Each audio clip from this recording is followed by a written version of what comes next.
what is the relationship between energy in the corporeal world versus spirituality?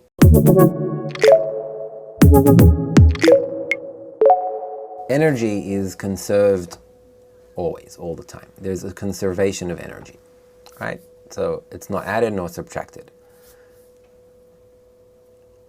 The relation between the energy of the corporeal and the spiritual is related to a principle called the law of root and branch. So we have, let's say, this world, and we have the spiritual. And let's say you have a tree in this world,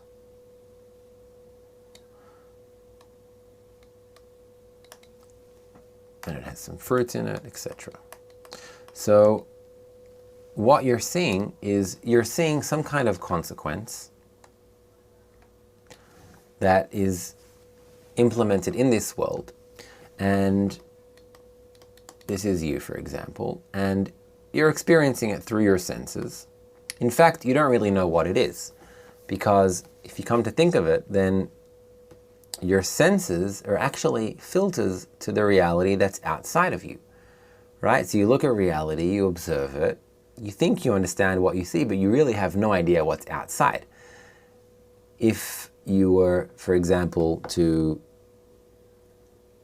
I don't know, experience reality through the eyes of a snake, then you would experience a very different reality according to heat waves and heat signals, right? Snakes, they measure reality according to heat. And if you would do it, you know, from a bee's perspective, then you would see kind of a fragmented picture of reality, or a dog's through an enhanced sense of smell. So imagine you have this incredible sense of smell, not like yours, but stronger, but like that picks up different frequencies that you don't even think about now. You would experience reality outside of you in a very different way. And think, I don't know, dolphins that can communicate across miles and miles in the ocean. They experience the same unknown reality that is really unknown, but they experience it through some kind of device, these senses, and then they experience the reality that they see. So everything that we see in our world, well, first of all, we don't really know what it is. We only know according to what we see with our senses. Second, it is rooted in the spiritual worlds.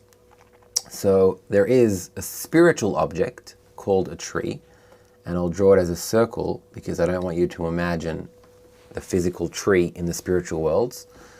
So it's a tree, and it's a substance, it's a certain energy, a spiritual energy, and its implementation in this world, its branch, so this would be the cause, and this would be the consequence. So every single object in this world is actually driven by forces from the spiritual world. And that's actually why Kabbalah say that if you want to change something in reality, it's not very useful to try and change it directly here. I mean, don't get me wrong. If you get a parking ticket, you got to pay it. You don't want to say, all right, I'm going to deal with it on the spiritual level and let it be solved. No, the solution is for you to pay the ticket. Otherwise, you'll get in trouble. But the forces that led to you getting a parking ticket, the forces that lead you to experience everything you experience in life, these are forces that don't come from here. These are forces that come from here, actually. Therefore, if you want to change anything in reality, you need to invest, like we started off the session with, in developing your spiritual part. Because inside of each and every one of us, there is a spiritual part that also has its root in this spiritual world. And if we want to get into the control room of reality, then we better invest in this and not in this. And again, I want to emphasize, it doesn't mean that you ignore this world. You do what you got to do in this world. You live like you got to live. This is purposeful as well. It will all become clarified as you develop your spiritual point. But you do have to live in this world according to the laws of this world.